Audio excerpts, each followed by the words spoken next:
Potato chips খেতে কে কে ভালোবাসো? আমি তো খুবই ভালোবাসি। দেখো বন্ধুরা, এটা কিন্তু পটেটো চিপস, যেটা ঘরেই তৈরি। তোমরাও ইচ্ছে করলে তৈরি করে নিতে পারো ঘরে বসেই পটেটো চিপস, এবং তোমাদের যখন ইচ্ছে তখনই খেয়ে নিতে পারবে। তা চলো দেখে নিচ্ছি কিভাবে করে পটেটো চিপস তৈরি করতে হয়। সো হ্যালো এভরিওয়ান, আমি পূজা। আজকে আমি তোমাদের সাথে শেয়ার করব how to make potato chips at home. জন্য এখানে আমি নিয়ে নিয়েছি অনেকগুলো পটেটোস, যেটা খুব সুন্দর করে ধুয়ে নিব।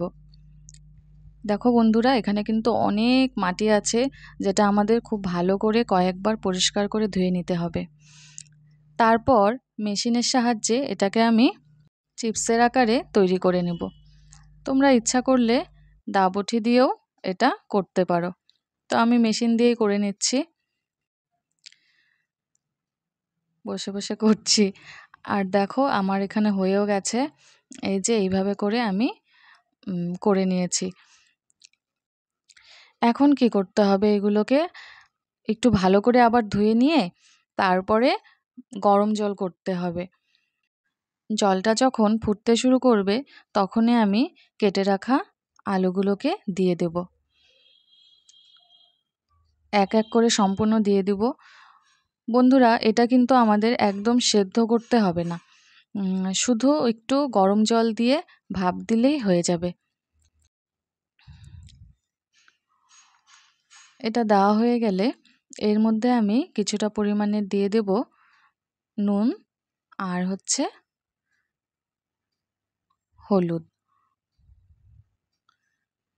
এটা দেওয়ার মানে হচ্ছে হলুদটা দিলে কি হবে, পটেটোর মধ্যে যে কষটা আছে সেটা বেরিয়ে আসবে, আর শুকোনোর পরেও পটেটোটা একদম কালচে টাইপের হবে না, পরিষ্কারই থাকবে। এর জন্য হলুদ আর লবণ দিয়ে দিলাম।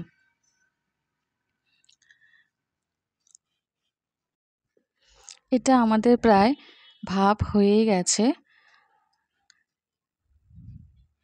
এর তো প্রায় 5 মিনিট একটু ফুটে গেলেই তারপরে আমরা নামিয়ে ফেলব।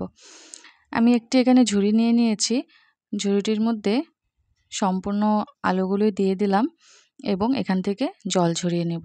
ঝুড়িতে দিলে কি হবে, যে জলটা যে থাকবে সেটা খুব সুন্দর করে বেরিয়ে আসবে।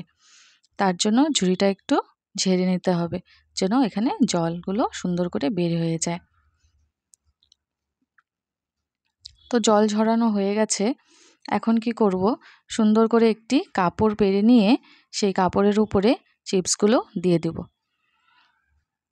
এটা শুকিয়ে গেলেই রেডি হয়ে যাবে আমাদের পটেটো চিপস।